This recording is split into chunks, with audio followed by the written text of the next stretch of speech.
Oi, turma. Do livro Com os Olhos do Coração, José Carlos de Luca, o texto A Cura. Um dia, um homem foi ao médico famoso por suas curas. Qual é o problema? Perguntou o médico. Estou totalmente deprimido, disse o homem. Após mais algumas perguntas, o médico disse: não vou prescrever remédios para sua depressão. Um circo está na cidade e quero que o senhor vá assistir ao grande palhaço Grimaldi. O homem abaixou a cabeça e disse: doutor, eu sou o palhaço Grimaldi. Pois é, fica pra gente o quê? O aprendizado de que as pessoas nem sempre sorriem e estão felizes por conta disso. O sorriso às vezes é apenas uma forma que a gente tem de esconder algumas tristezas, algumas quedas, algumas contrariedades, alguns ressentimentos e mágoas, e as pessoas se escondem atrás de um sorriso. É como aquele símbolo do teatro, né, que tem as máscaras, a que sorri, a que é triste. Nós, na verdade, quando encarnamos, nós estamos fazendo papéis. Nós somos artistas. E como somos? Porque tem artista de tudo que é tipo de papel que vocês podem imaginar. Desde aqueles que estão cumprindo com o papel ao qual combinou no plano espiritual, como aquele que é um verdadeiro camaleão.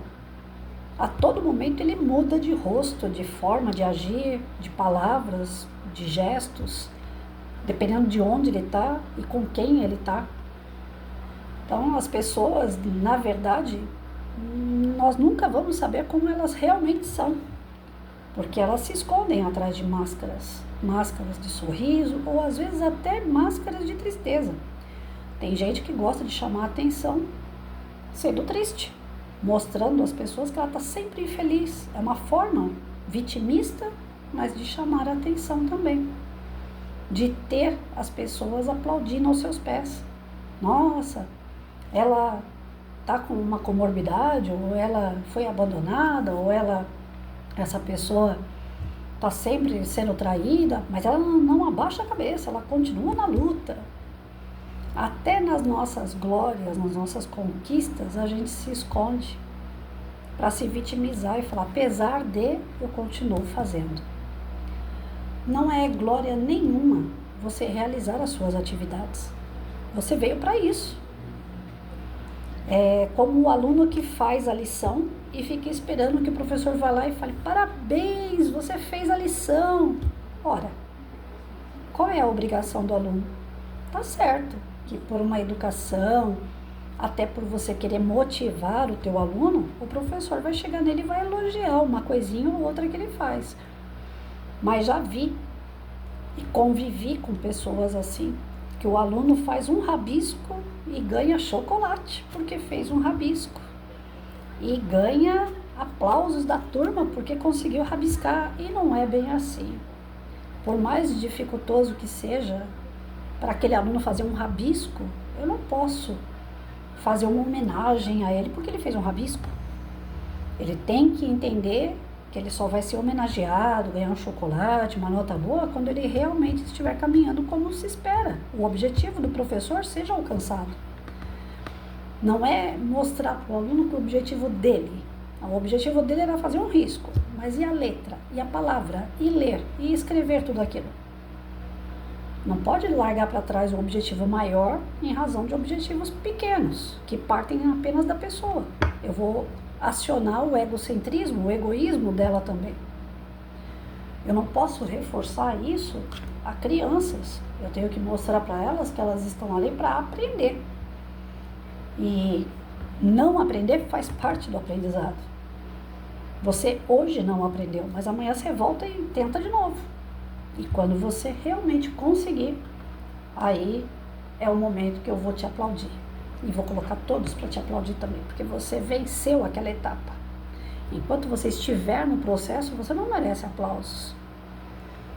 A nossa cura, como diz o texto aqui, não é, eu pelo menos particularmente, não é buscar de imediato um psiquiatra, um psicólogo, primeiro a gente precisa se entender os papéis que nós estamos fazendo.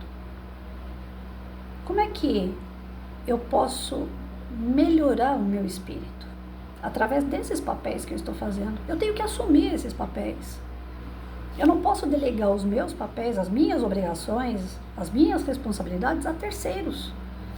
Quando se é criança, a gente corre para debaixo da saia da mãe e fala: foi ele, mãe, foi ela, mãe, que fez isso comigo. Eu não, eu estava quietinho. Eu lembro de uma passagem que eu sofri tanto bullying, que aí chegou um dado momento que eu era da paz, mas chegou um dado momento que eu não aguentava mais aquilo. O moleque lá na porta da casa dele, de frente com a minha casa, ele ficava de lá: gorda baleia, saco de areia. Essa frase não sai da minha cabeça até hoje. Eu tô com 52 anos, hein? E eu tinha em torno de 6 a 7 anos nessa época. E criança é aquela história, briga e passa também, né? Eu só queria que ele parasse. E aí o que eu fiz? Um dia, sem pensar, meu tio tinha chapiscado a garagem, tava aquele cimento grosso, todo irregular na parede, cheio de pontas, né? Chapiscado é cheio de pontas. E eu falei pro garoto, falei: vem aqui, menino, vamos jogar bola? E criança é da pá virada. Ele mexia comigo, mas se chamasse pra brincar, brincava. Aí ele veio brincar comigo na garagem, e eu, maliciosa, peguei aquele menino e esfreguei as costas dele na parede. Falei: você nunca mais mexe comigo. Ele saiu de lá com um arranhão e outro nas costas, gritando, pedindo pela mãe. E aí veio a mãe dele falar com a minha mãe. Eu olhei pra cara da minha mãe com aquele olhar de cachorro, né, e sarnento. Falei: eu não fiz nada, mãe. E a minha mãe acreditou, porque eu era uma pessoa muito de boa. E minha mãe pegou e ainda deu uma oratória no ouvido do garoto e da mãe do garoto, para fazer o garoto parar de mexer comigo. De fato, ele parou de mexer comigo depois dessa. Mas, para eu me curar daquele momento, eu tive que usar a ferramenta que eu tinha. Eu não tinha mais argumento com ele. Sempre eu falava para ele: para de mexer comigo, não me chama assim, eu não gosto. Eu sei que eu sou gorda, eu gosto do meu corpo, mas do jeito que você fala, fica parecendo que eu sou uma pessoa fora do normal. E eu não sou. Eu sou igual a todo mundo, né? Se eu tenho mais carne, mais banha do que alguém, isso é problema meu. Eu é que tenho que me virar, não você. Você não tem que se importar comigo. E olha que eu era criança e eu falava essas coisas. Mas não adiantava. O moleque era da pá virada. E naquele momento eu só consegui resolver através de agressividade também, para mostrar o que late mais forte, né? Talvez o que morde mais forte talvez não seja o que late o tempo todo. Eu me orgulho disso? Não, mas eu resolvi o meu problema. Então eu nunca tive essa história que eu vejo a molecada aí: me chamou de gorda, me chamou de palito, me chamou de preto, me chamou de branco, me chamou de amarelo. Eu não tive esses problemas, porque quando extrapolou do meu jeito tosco, eu resolvi. Não estou falando que foi certo, mas eu resolvi. Então não precisei procurar alguém que fizesse a minha cabeça, que eu entendesse que o outro é que está errado de mexer comigo. Não, eu sabia que o outro estava errado, mas eu estava de saco cheio e eu falei: não, eu vou resolver do meu jeito. E o meu jeito estava errado também, mas resolvi. Não precisei procurar a porta da cura. A cura foi dada ali. Mas todo mundo que olhava para mim falava: imagina que a Patrícia é capaz de bater em alguém. Patrícia é um doce, Patrícia é um anjo, Patrícia não abre a boca, Patrícia é tímida, Patrícia é calada. Na sala de aula, todos os professores gostavam de mim. Patrícia é aquela que leva meus livros para outra sala. Patrícia é aquela menina educada. Então, se falasse que a Patrícia bateu em alguém, ninguém acreditava. E, na verdade, nem eu acreditava que eu era capaz de fazer isso. Ou seja, nem eu me conhecia. Eu vim para fazer um papel. Enquanto criança, a gente ainda não tem esse discernimento. Depois, adulta, eu vi que a vida me trouxe outras situações que a violência seria a solução. Mas eu já tinha aprendido lá atrás que a violência não era a solução. Eu fui testada várias vezes e várias vezes dentro dessas várias vezes, algumas vezes eu sucumbi, eu fui violenta. Então é algo que vem na gente e nem a gente mesmo sabe que tem. E se a gente não se vigiar, se a gente não aprender com as tendências que nós temos, a gente acaba sucumbindo à missão. Porque todos nós viemos para passar por provas e expiação, mas dentro dessas provas e expiação tem as missões, as pequenas missões a serem realizadas. Às vezes é a profissão, às vezes é fazer as pazes com alguém da família, às vezes é um relacionamento que deu mal lá atrás e que agora tem que dar certo. Nós temos nesse encargo de missões, são as máscaras que nós vamos vestindo para realizar. Então, em alguns momentos, eu me colocava naquela posição extremamente séria. Pronto. Principalmente quando era professora, né? Pronto, lá vem a professora Patrícia. Quando eu entrava no corredor de uma escola, tinha 5 salas, 6 salas, todos os alunos corriam, porque eles não ficam na porta na troca de professor? Quando eu passava pela porta da primeira porta, todas as outras portas eles corriam para dentro e sentavam na carteira. Porque o sargentão estava passando, a professora Patrícia. Ali aquela máscara séria.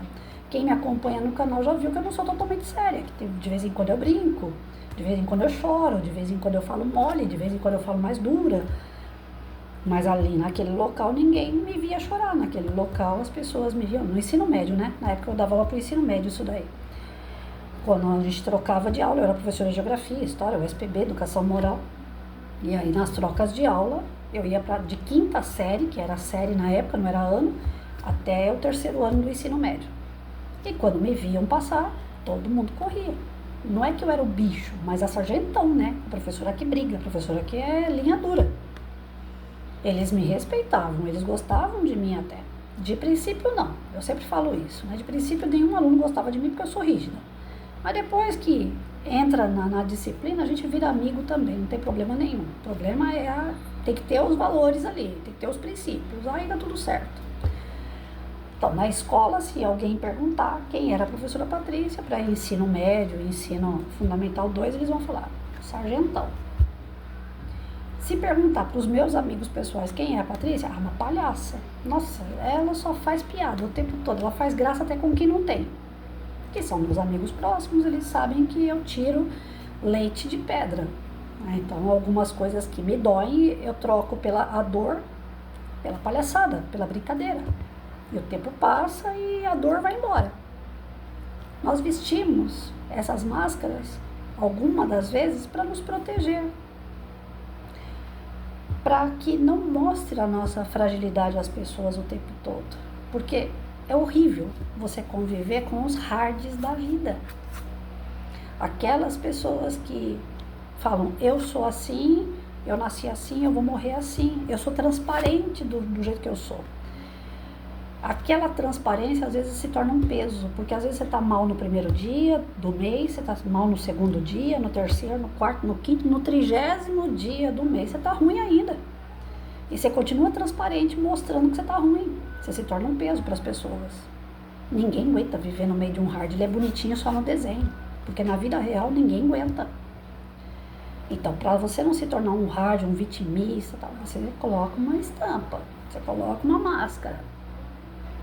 E a nossa cura geralmente está na máscara que a gente veste. E quando as pessoas, você fala que você é uma pessoa triste, depressiva, a pessoa fala, não, você não.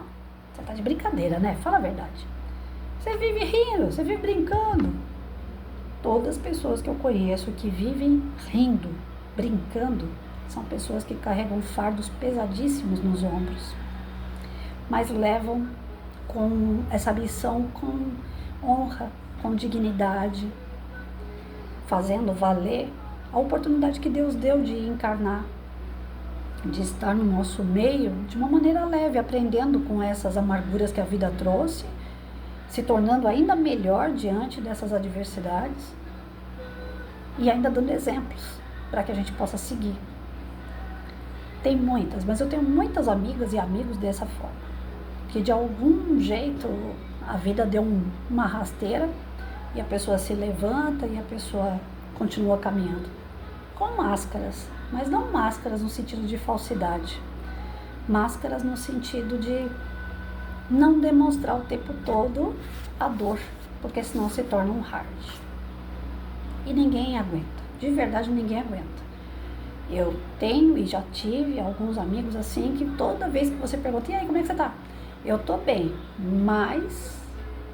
E aí quando vem aquele mais, vem um chumbo de coisa que a pessoa não tá bem.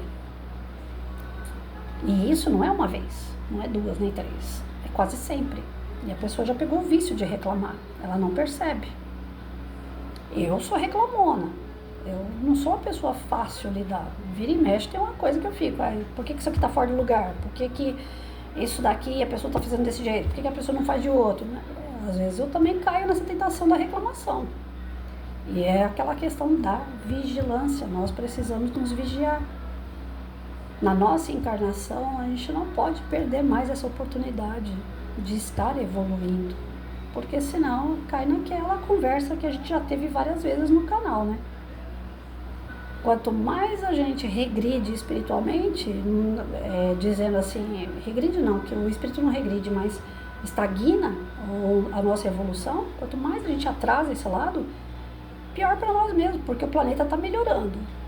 E aí vai chegar um dado momento que não por castigo, mas até pela oportunidade que Deus sempre nos dá, ele vai falar assim, aqui não te cabe, você vai ter que ir para um outro lugar para ter oportunidade em outro lugar, porque aqui você não atingiu o que o planeta está atingindo de evolução. A nossa evolução está intimamente ligada a como a gente exerce os nossos papéis.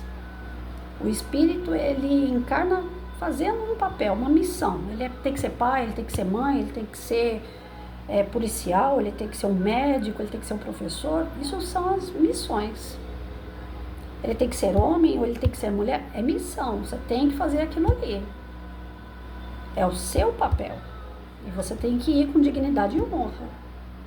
Agora, se você não está dando conta dessas oportunidades, vai chegar um momento que aquela oportunidade que ele está dando para a gente aqui se passa em outro planeta, talvez em condições inferiores ao do planeta Terra, e nós vamos ter que começar da estaca zero. Né? É como eu falei em outra oportunidade, voltar num planeta bem atrasado e voltar a fazer fogueirinha, porque inteligência nós temos. Talvez os espíritos de outro planeta que seja menos evoluído não tenham a inteligência de fazer uma fogueira, você vai lá para ensinar a fazer fogueira. Mas é isso? Nós nadamos para chegar até lá na fogueira de novo? Não. Então que a gente exerça os nossos papéis da melhor maneira possível. E que a gente entenda como um texto curto como esse, ele vem com a mensagem do seguinte, nem todo mundo é o que parece ser. Então você não está na pele do outro para saber o que realmente passa pela cabeça dele, o que passa no coração dele. Não vamos julgar as pessoas, não vamos condenar as pessoas. Eu já julguei, já condenei muito, gente. E como eu me arrependo demais. Tem espírito que chega do outro lado e fala assim, se eu soubesse, eu graças a Deus eu tô melhorzinha, como diz o De Luca. O De Luca fala que quando a gente tem um pouco de consciência, a gente tá melhorzinho. Então eu tô um pouquinho melhor, tô melhorzinha, porque eu já não tô mais para ficar condenando ninguém, não. Eu já entendi que da mesma forma que eu visto minhas máscaras, né, para não ter que me tornar um hard, para não me tornar uma vitimista, para não ter que passar para as pessoas o tempo todo algo que está me ferindo, tem outras pessoas que fazem o mesmo. Só que alguns partem para alegria, para risada, para palhaçada, e outros partem para agressão. Outros partem para o isolamento. Cada um vai buscar a porta que lhe cabe melhor. E ainda assim, mesmo que procure portas que você não concorda, a gente tem que ter o respeito. Porque cada um vai estar de acordo com o seu grau de evolução. Não adianta querer exigir, como eu já fiz muito isso. Exigir que o companheiro ou que as pessoas que estejam do meu lado ajam como eu venho agindo. Façam da forma que eu faço, porque a minha forma é certa, porque eu estou andando de acordo. O fato de eu estar criticando o outro, eu já não estou andando de acordo. O fato de eu julgar e condenar o outro já significa que eu errei tudo ali. E isso demora para a gente entender. Tem que ter muito estudo. Eu estou tendo um pouquinho de estudo nesses 2 anos para cá e muita coisa se clareou assim, sabe? Na minha frente, muita luz de entendimento, mas eu ainda vejo que falta muito mais. Não é assim não, você lê, estuda e pronto, um passo de mágica você fica legal. Você vai entendendo, você vai abrindo o seu horizonte, você vai limpando o teu coração diante de algumas amarguras, de algumas coisas que fazem com você e que você fala, poxa, Não tem explicação agora, nessa vida, de estar acontecendo isso. Só se for em outra. Mas em outra, a gente está com uma nova oportunidade para caminhar de uma forma diferente. A pessoa não quer. Paciência. É você com você mesmo, no final das contas. Quando a gente desencarnar, não vai junto com o outro, com a outra, com quem quer que seja. Você vai sozinho. Nem a roupa. É a roupa que você gosta que você vai junto. Vão escolher uma roupa de última hora e vão colocar em você dentro do caixão. Lá no plano espiritual é que você vai plasmar no seu perispírito a roupa que você gosta. Mas até na hora de desencarnar, é só você com você mesmo. Mais nada. Então não vamos ficar colocando na cabeça por que que o outro agiu assim, por que que o outro age de outra forma, por que que fizeram isso com você, por que que não fizeram isso. Cada um é cada um. Cada um usa suas máscaras, cada um é responsável pelas suas atitudes, seus pensamentos. Difícil é conviver com esse cada um, eu sei. Eu já tive vários tipos de convivência que não foram nada fáceis e eu tinha menos conhecimento do que eu tenho hoje. Então eu tumultuava o meio de campo. Mas hoje eu compreendo um pouquinho mais e com quem eu tenho contato eu procuro respeitar mais. Falo às vezes aquilo que eu não tenho que falar, ainda dou minhas escorregadas, mas bem menos do que eu fazia no passado, bem menos. A única forma que a gente tem de se curar diante de uma dor, de um sofrimento, é buscar máscaras que nos servem de bálsamo.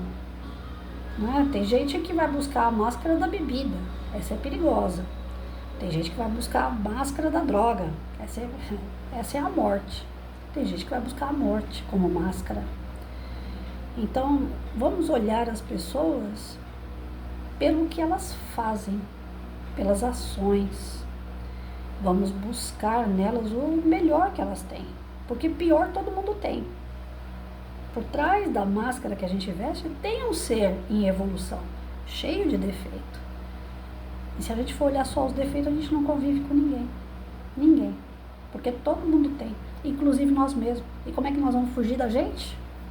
A gente consegue fugir de todo mundo. A gente consegue morar numa ilha, isolado de todo mundo. Nem um papagaio, nada. Mas a gente não consegue fugir da gente mesmo, então não adianta, né? O ideal é que a gente tenha, então, cooperação com os outros, que a gente tenha a empatia, que a gente tenha solidariedade, caridade para com o próximo, que a gente faça ao outro, de fato, o que gostaria que ele fizesse com a gente, né? Então vamos buscar força, porque não é fácil, para entender, compreender o outro, compreender as nossas deficiências, perdoar, ser perdoado, não julgar, não condenar, para que a gente também não seja condenado. Errar todo mundo erra, falhar todo mundo falha. E a gente não sabe por que que o outro está falhando, qual é a dor dele. A gente não sabe por que que o outro ri tanto. De repente não é só de alegria. Então todo tipo de comportamento a gente avalia, aquilo que dá para conviver a gente convive, o que não dá a gente infelizmente se afasta, porque ainda não é o momento. Mas sem rixa, sem maledicência, sem julgamentos. É isso que eu acredito que o texto queira dizer pra gente. A gente julga, né? Um palhaço é um cara feliz. E olha aí, o cara procurando um médico porque ele tem depressão. E quantos de nós não somos palhaços que temos as nossas depressões? Então, vamos fazer ao outro o que gostaria que fizesse com a gente.